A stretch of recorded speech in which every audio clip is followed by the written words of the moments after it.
Ayo, what's going popping this Troopa2 times? Roll up a pole and that pole and get shot down. Nigga fucking I'm gonna react to film theory. I ain't gonna lie, I haven't reacted to anything like this. So we gonna see if this is boring, whack, or good. I know how the movie trilogy went. Friday Nights Freddy.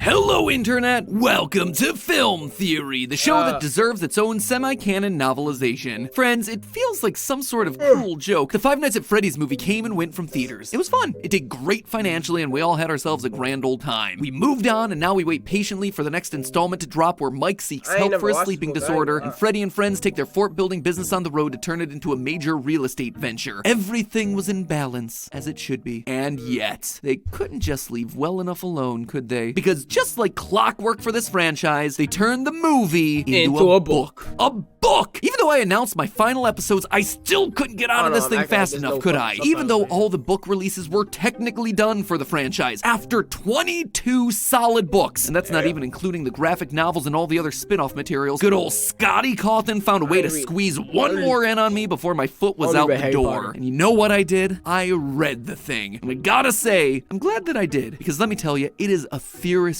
gold mine. Ladies and gentlemen, I stand before you today to tell you that the FNAF movie book... That the FNAF movie book...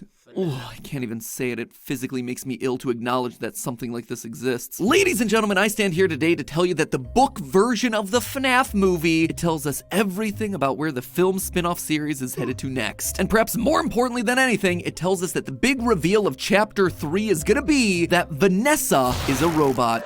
Yeah, I know. You may now commence throwing things angrily at your computer monitor. So while you're busy getting yourself an angry arm workout, what am I talking about exactly? Well, I don't know if you're aware of this, but it's not uncommon for films to get themselves what are known as movie novelizations. Basically a book that retells the exact same story as a movie, but because it's a book, there tend to be additional details thrown in to bulk things out. Insight into characters, their thoughts, their motivations, more descriptions of scenes, things like that. As you might imagine, novelizations like these were really popular before home video because people didn't have a way to relive the theater experience at their house. Nowadays, though, it's more of an additional source of found revenue for a movie. You already got yourself a script written after all, so you might as well throw in a few thousand extra words, slap a cover on it, probably just recycle some old promotional artwork, and boom! You just made yourself a couple extra bucks from the hardcore fans and the collectors. So of course, when the FNAF movie got itself one, I was legally bound to read through it with the hope and expectation that there might be some juicy lore hidden inside of its pages. And let me tell you, I was not disappointed. It was like experiencing the movie through some sort of weird multiverse. For instance, I am actually in the book. Well, Ness, my character from the movie. The catchphrase is in there and everything. It is really cool. I'm described as a, quote, tall, lanky, auburn-haired teen. I appreciate that book. You know what they say, the camera adds 10 pounds, but the novelization removes 20 years. That said, on the subject of learning more lore, apparently, and I didn't even know this as the guy who was playing the character, Ness is supposedly the son of the diner's owner, whose name is, in fact, Sparky. And that right there, that's a pretty interesting detail when you consider that there's a dog animatronic who we've all been assuming is Sparky hidden in the back of Freddy's Pizzeria. It is a super unusual detail that gets just a little bit more explanation and a bit more insight, all thanks to the novel. So, I'm the son of a fake animatronic dog. File that one in my character bio right alongside my undying love for Doug the lawyer. Or maybe not. You see, Doug in the books, he is a very different character.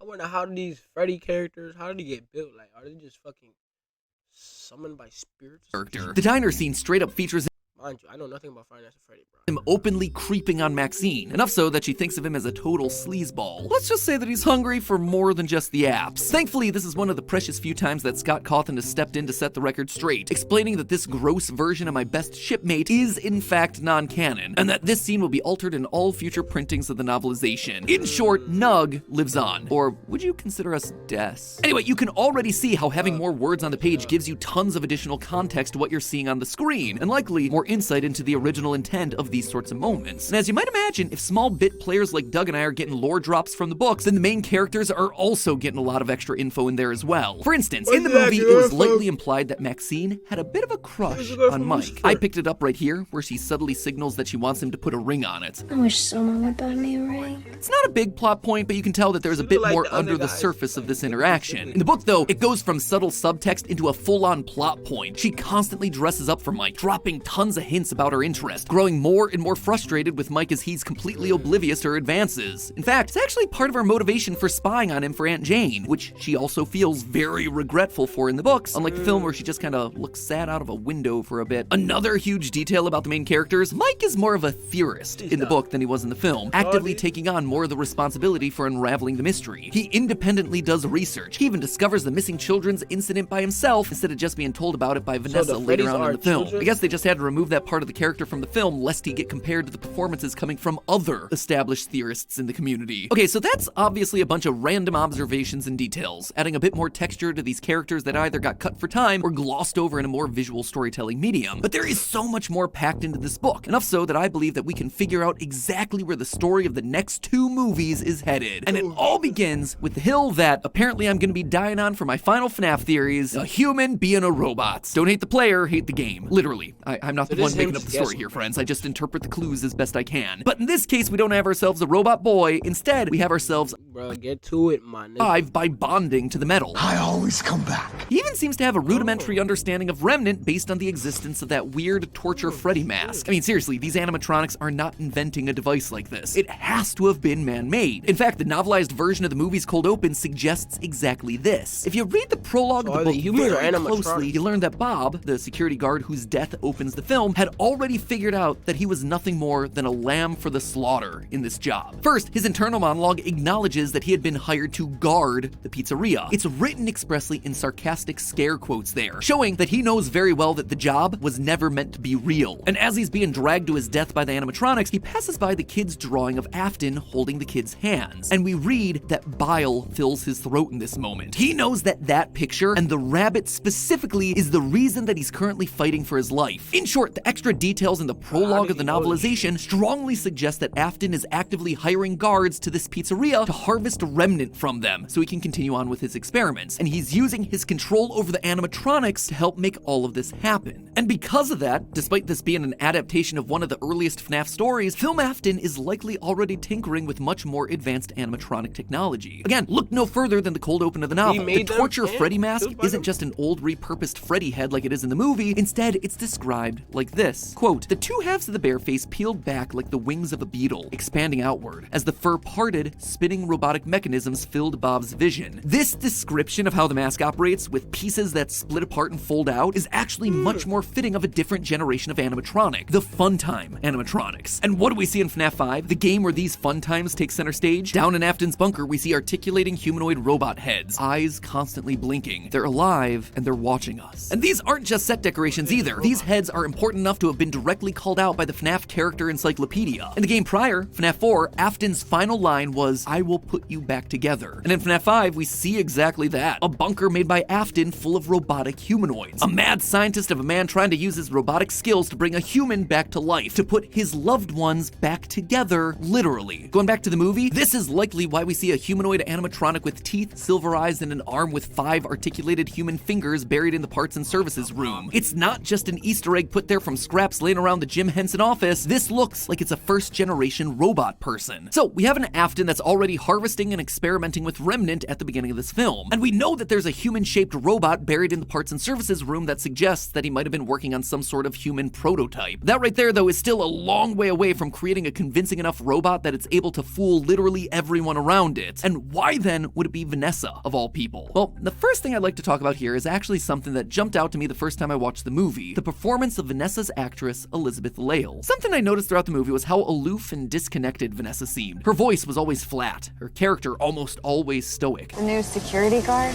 Yeah. You're bleeding, by the way. You and Abby, you still have each other. From where I sit, I'd say you're lucky. And for the times that she actually did show emotion, she was flipping on a dime, seemingly out of nowhere. Take care of your sister. You can do whatever you want with your own life, but if you ever bring Abby back here again, I will shoot you. Considering the character that she's based on from the games, you'd think that she might be more bubbly or energetic based on how she was in Security Breach. Hello, little boy. If you're down here, say something. Hey, little man. Do you know what time it is? The doors are open. Why are you still here? And this isn't meant to be some sort of critique on Elizabeth Lale's performance or anything like that. We know that she's a talented actor. I mean, just check out some of the clips of her playing Anna in the show Once Upon a Time. He is Prince Charming, and you're Snow White, and those things sound terrible, but they also sound romantic. What is that amazing smell?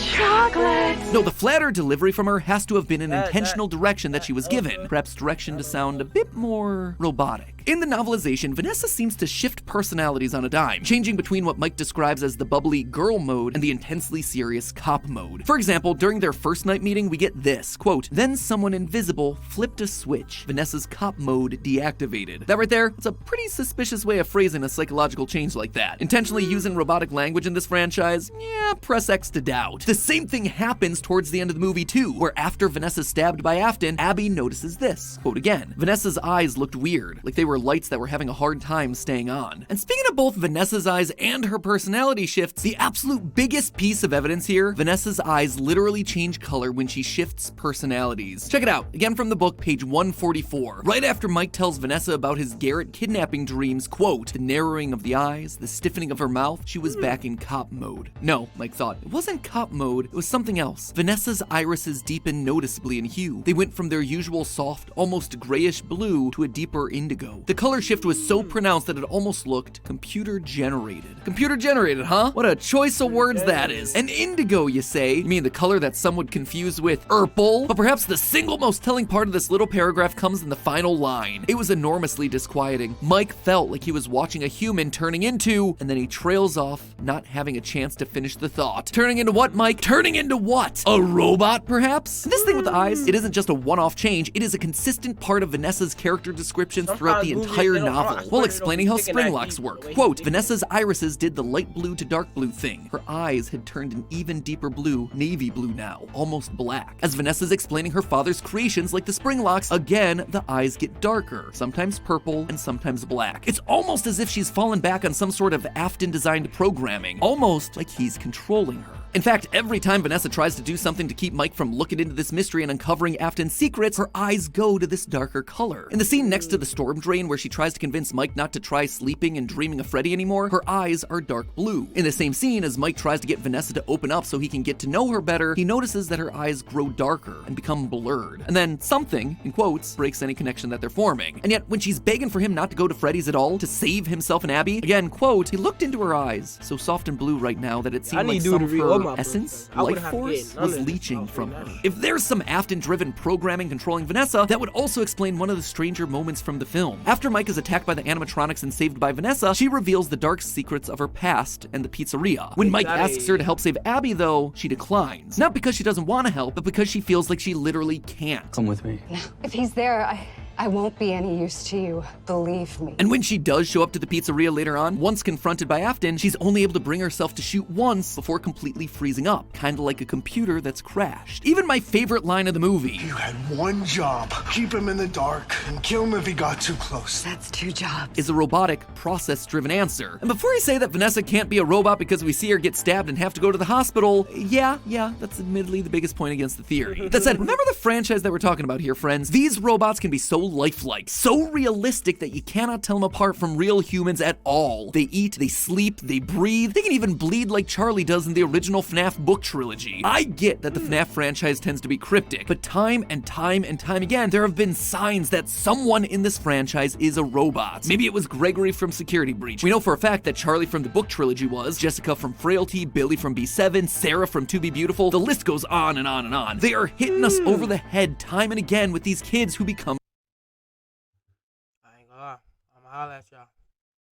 It's true 2 times. And basically, he's just gonna keep on repeating that Vanessa was a robot. Vanessa's a robot. Okay, we get it. I'ma holla at y'all.